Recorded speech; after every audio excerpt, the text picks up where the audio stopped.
માતાજી, જય રાજપૂતાના, જય ભવાની। હવે અમને એમ હતું કે જોર સુધી પહોંચવાનો ટાઈમ નહીં આવે, પણ સમય બાકી ગયો છે જોહર સુધી પહોંચવાનો।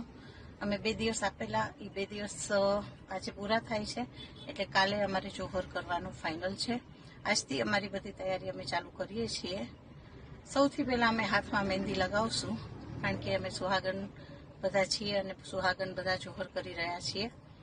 તો મોદીજીએ તો અમારું વિચાર્યું જ નહીં।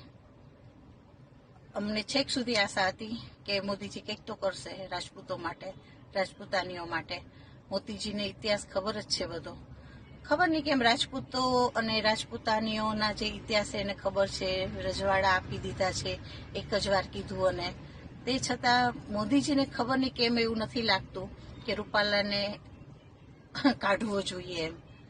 ખબર નહીં, અમને પોતાને વિચાર આવે છે કે રૂપાલામાં એવું શું છે જે મોદીજી એને કહી નથી શકતા, મજબૂર છે, કે હવે તો એવો વિચાર આવે છે કે પોલમપોલ હશે જેના હિસાબે મોદીજી દબાતા હશે રૂપાલાથી, કે કંઈક તો એવું હશે જેનાથી મોદીજી રૂપાલાને કહી નથી શકતા કે કાઢી નથી શકતા।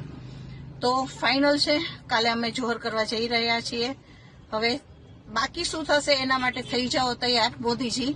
અને પાટીદાર ભાઈઓ, તમારો પણ ખૂબ ખૂબ આભાર કે તમે અત્યારે અમારા સપોર્ટમાં છો, અને તમે અમારા જવતરિયા ભાઈ છો એ કહીને તો તમે ખૂબ જ અમને ખુશ કર્યા છીએ કે તમારા જવતરિયા ભાઈ છે પછી શું વાંધો છે, એવા મેસેજ મને ઘણા બધા આવ્યા છે।